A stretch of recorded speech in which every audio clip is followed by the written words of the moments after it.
जय बोलो देवादिदेव खजराट श्री भगवान महावीर स्वामी की जय जय जय। अहिंसा परमो धर्म की जय जय जय। परम पूज आचार्य गुरुवर श्री विद्यासागर जी महाराज की जय जय जय। परम पूज्य महामना मुनिराज प्रमासागर जी महाराज की, परम पूज्य सागर जी महाराज की। आराध्यंत जिनेन्द्र गुरुसुच विनतिर धार्मिके प्रीतिरुच्चे पात्रेषु दानमापत निहत जनकृते तच्च कारुण्य बुद्ध्या तत्वाभ्यास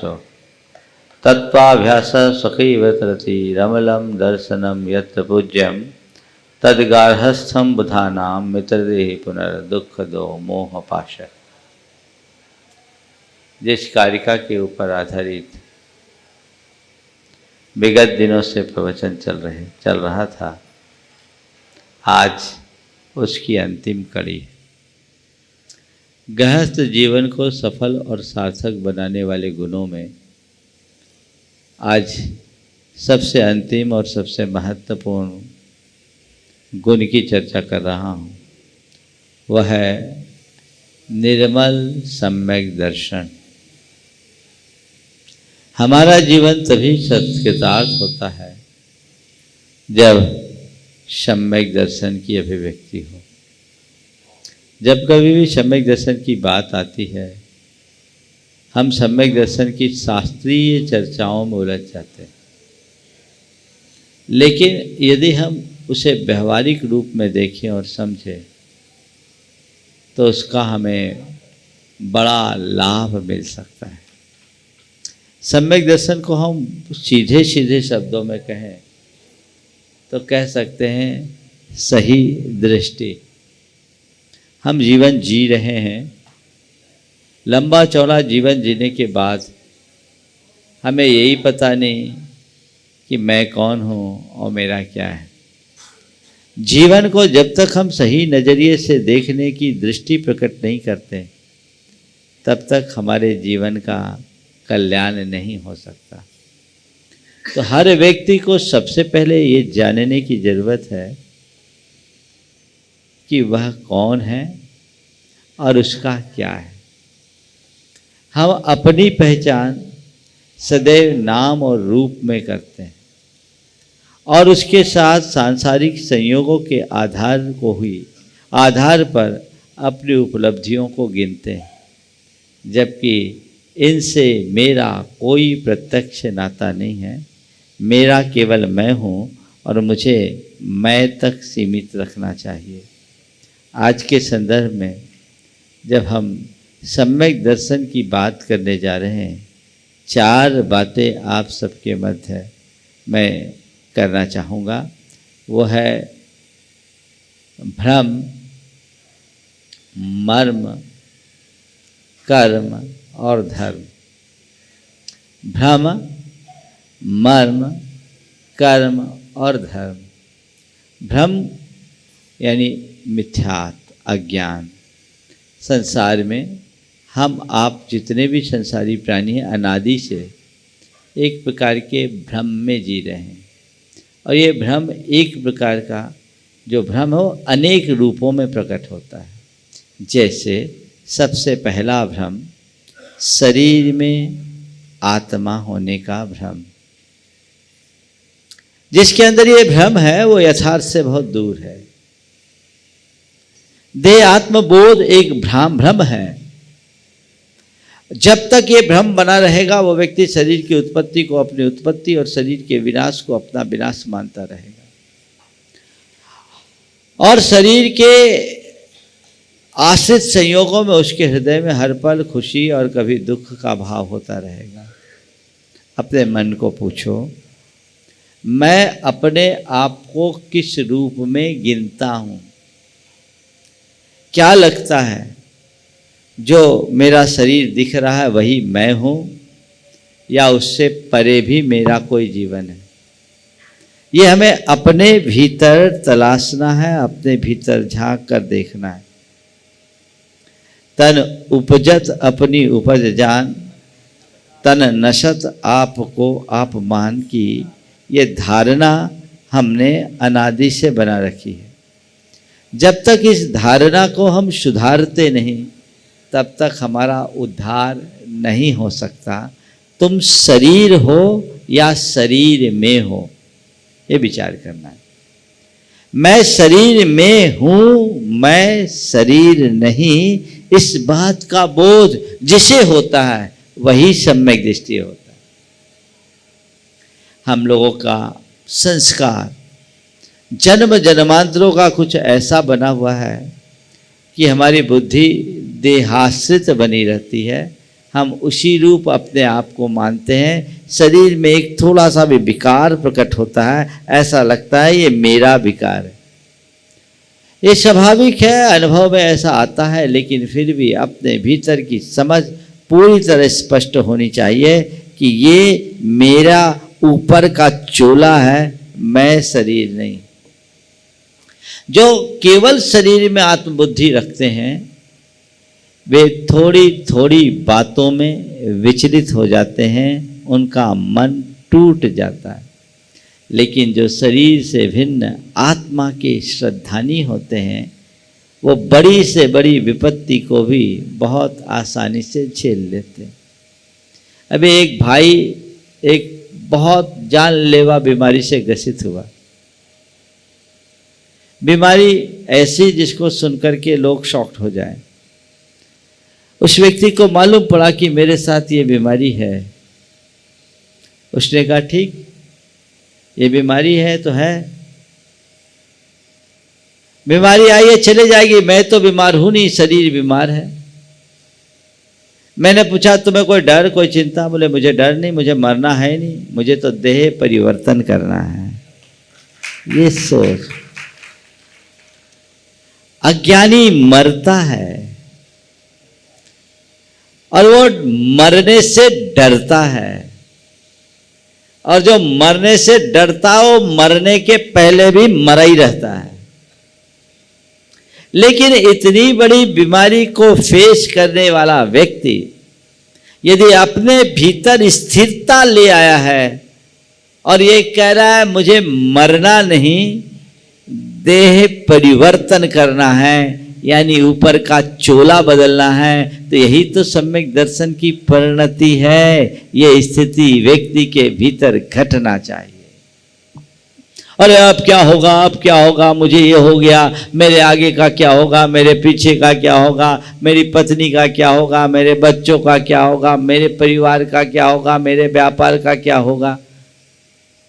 जब तुम नहीं आए थे तब भी हो रहा था, तुम चले जाओगे तब भी हो जाएगा, होगा। मुश्किल तो यह है, विडंबना भी बड़ी विचित्र है। इसका क्या होगा, उसका क्या होगा, ये क्या होगा, वो क्या होगा, मेरा क्या होगा, ये क्यों नहीं सोचते। और दूसरे भी जो ना परिवार के लोग खड़े होते हैं, अरे इनको कुछ हो गया तो मेरा क्या होगा, ये उल्टा सोचते हैं, सामने वाले का नहीं सोचते। सोच जब तक ऐसी बनी रहेगी अपने जीवन को दुखी बनाए रखोगे। सम्यक दृष्टि सुखी होकर के जीता है। जीवन में आने वाले सुख दुख के मध्य उतार चढ़ाव में भी स्थिरता रखता है।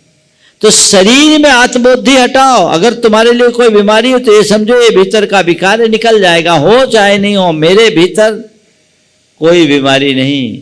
और चिकित्सा मेरे हाथ में है, औषधि मेरे हाथ में है, आयु मेरे हाथ में नहीं है। ये सोच जिसके अंदर हो उसको कोई डर नहीं। तो ये भ्रम टूटना चाहिए, और ये तभी टूटेगा जब हम नियमित भेद विज्ञान की भावना भाएंगे। मैं देह नहीं चेतन हूं, मैं आत्मा हूं, इसकी धुन ऐसी भावना अंतरंग में गहरानी चाहिए। मैं ये नहीं कह रहा हूं कि अपने आप को आत्मा मान करके शरीर की उपेक्षा कर दो, न खाओ न पियो, बीमार पड़ो तो इलाज मत कराओ, ये सब नहीं कह रहा हूं। मैं तो ये कह रहा हूं शरीर का सही तरीके से पोषण करते हुए उसका इस्तेमाल करो, पर केवल शरीर में ही अनुरक्त मत हो। शरीर का इस्तेमाल करना और शरीर में अनुरक्त होना, इन दोनों में मौलिक अंतर है। जो व्यक्ति शरीर में अनुरक्त होता है वो 24 घंटे शरीर के राग में ही लगा रहता है, वो अपने देह के संपोषण में लगता है। और जो शरीर का इस्तेमाल करता है वो त्याग, तप, संयम, साधना में लगकर अपने जीवन का उद्धार करता है। ये शरीर को कड़वी तुम्बी की तरह कहा गया है। इसका अगर सही उपयोग किया जाए तो भवसागर से तरा जा सकता है, और कड़वी तुम्बी कोई खा ले तो फूड पॉइजन होगा, वो मर जाएगा। इसलिए मैं कहता हूँ इस देह का उपयोग करो, वो भोग नहीं। उपयोग करोगे तर जाओगे, वो भोग करोगे मर जाओगे। एक ज्ञानी और अज्ञानी में यही अंतर है। अज्ञानी उपभोग करता है और ज्ञानी उपयोग करता है। हमें उपयोग करना है, अपने जीवन की धारा को आगे मोड़ना है, जिससे अपने आप को और अधिक बेहतर बनाया जा सके और अपने जीवन का पथ प्रशस्त किया जा सके। ये दृष्टि और धारणा जब प्रबल होगी तो हमारे जीवन में एक अलग प्रकार की अनुभूति घटित हो सकेगी। ऐसी भावधारा अपने अंतरंग में जगनी चाहिए कि हम अपने जीवन में ऐसा उपयोग करें, जीवन का उपयोग करें, और ये भ्रम दूर हो। मैं चेतन, ये देह अचेतन, यह जड़, मैं ज्ञानी, मिले अनादि, यतन से बिछड़े ज्यों पै और पानी की बात अपने भीतर गहरानी चाहिए। तो पहला भ्रम शरीर में आत्मबुद्धि होने का। दूसरा भ्रम नश्वर को शाश्वत मानने का। क्या? नश्वर को शाश्वत मानने का।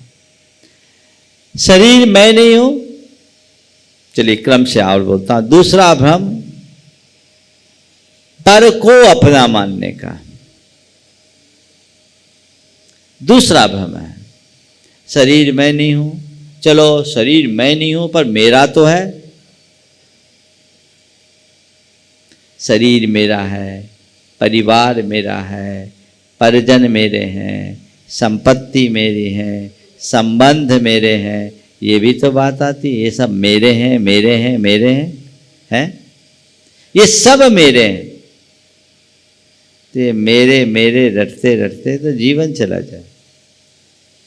ये भी मेरा एक भ्रम है। बोलो, जिस शरीर से हम बात शुरू करते हैं, शरीर मेरा है। आप कह सकते हो कि ये मेरा शरीर है?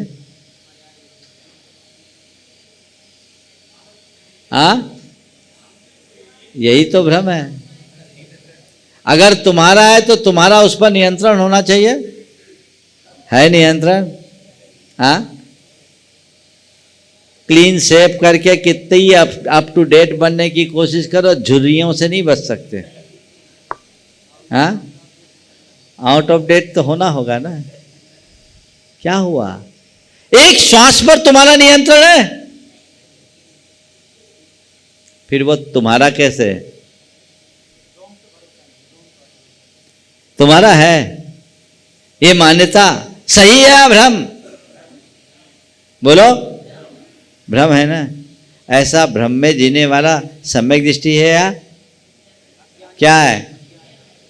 मिथ्या दृष्टि बोलेंगे आप लोग चुप जाए, पर सम्यक दृष्टि तो नहीं हो सकता ना। बस इसी दृष्टि के परिवर्तन से जीवन का उत्कर्ष होता है।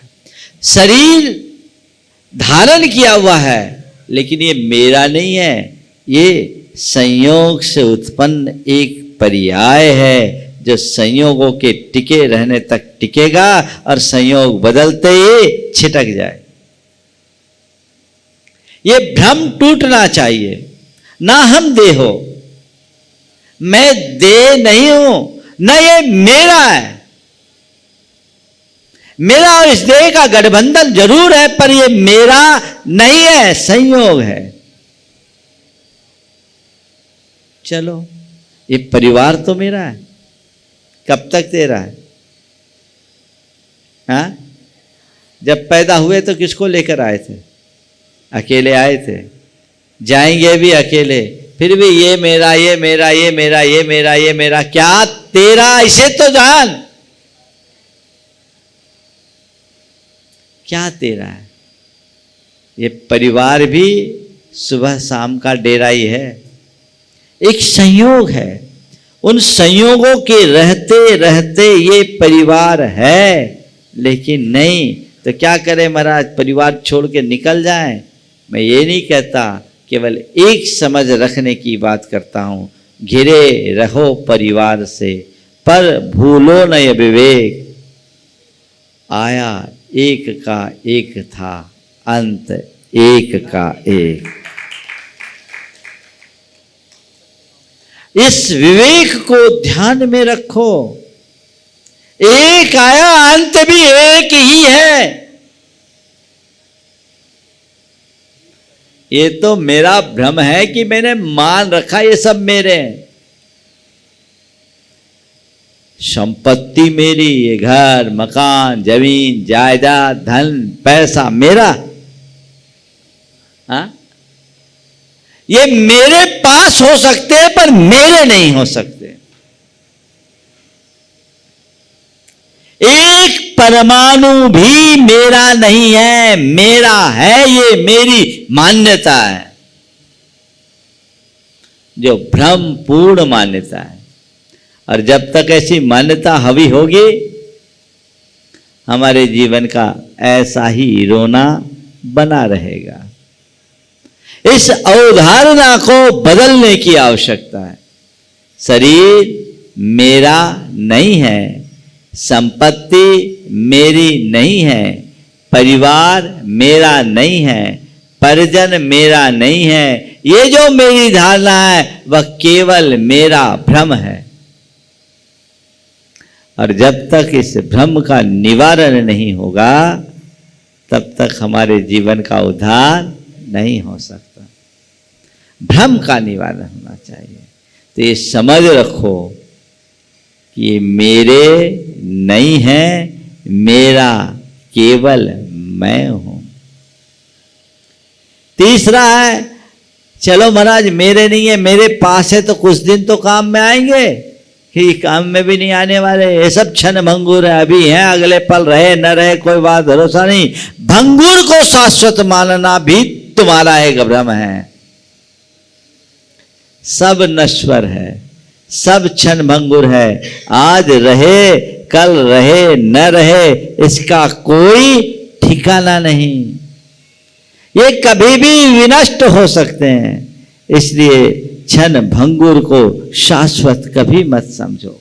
ये नश्वर है और इस नश्वर को शाश्वत मानेंगे तो भ्रम होगा, और ये भ्रम हमारे जीवन को दुखी बनाएगा। और चौथा, पर को सुख और दुख का कर्ता मानना, कि मैं उसके कारण सुखी हूं और मैं उसके कारण दुखी हूं, ये मेरा भ्रम है। सच्चे अर्थों में न कोई मुझे सुखी करता है और न ही मुझे कोई दुखी करता है। मैं सुखी होता हूं तो अपनी वजह से होता हूं, दुखी होता हूं तो अपनी वजह से होता हूं। मेरे सुख दुख का मूल कारण मेरे मन में पलने वाला अज्ञान है, और यह ज्ञान जब तक विद्यमान रहेगा तब तक मैं दुखी बना रहूंगा। हमें इस भ्रम का निवारण करना है, और ये भ्रम तभी निवारित होगा जब अपने जीवन के मर्म को पहचान कर हम आगे बढ़ सकेंगे और अपने जीवन का पथ प्रशस्त कर सकेंगे। हम इस भ्रम का निवारण करें, चातुर्मास में आगे बढ़े, मर्म को जानेंगे, हमारे जीवन में कर्म बदलेंगे और हम अपने जीवन के धर्म को आत्मसात करने में समर्थ हो सकेंगे। आज ये प्रवचन की ये श्रृंखला पूरी हुई, समय हो गया है। आज के सत्र को परम पूज्य गुरुदेव के चरणों में नमन अर्पित करते हुए यहीं पर विराम देते हैं। बोलिए परम पूज्य आचार्य गुरुवर श्री विद्यासागर जी।